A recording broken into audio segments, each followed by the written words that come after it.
Okay everyone, this is a quick video about a Horizon CT5.4 treadmill, and good treadmill. This is a Canadian, bought at Canadian Tire. So a little bit of a few design flaws here,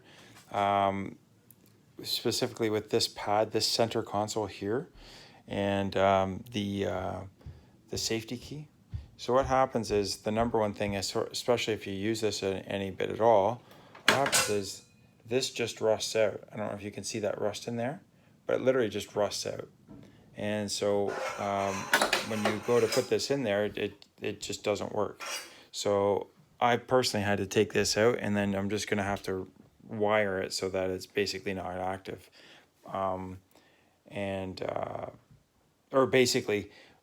Sorry, what I meant to say is I'm going to put this safety key in and tape it up into the back, and so it's just not relevant, and then it won't rust anymore. The next thing is that, so these down arrows, because again, it's a little bit of a design flaw, so you can see, so that's all that's doing. You just push it in there, and then I'm able to use my treadmill.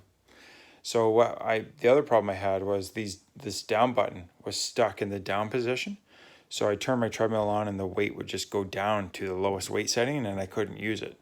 So even if I got past that, the speed would always go to the lowest setting. But because of this, I couldn't use my treadmill. So I was trying to get access to this, and I realized this is the button. So it's literally just a little contact plate, almost like a keyboard.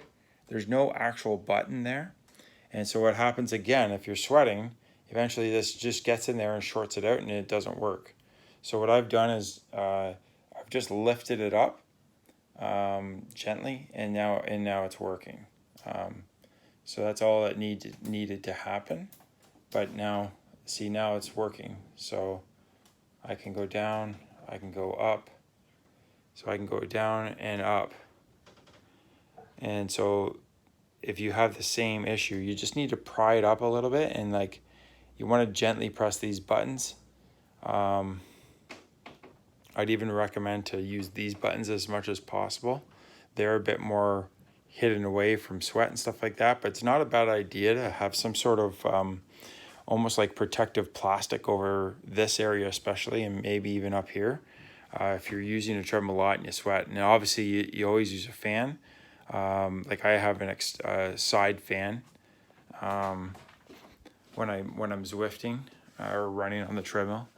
Yeah, so that's my little tips there to keep your treadmill going. If you got this sort of style of buttons, it's not actually even a button. It's literally just a contact plate, just by pressure. That's all it is. Yeah, so there it is. That's how to fix your treadmill. If your safety key doesn't work anymore, it's all rusted out, and the buttons might get, if they're stuck. All right, good luck. Thanks, bye.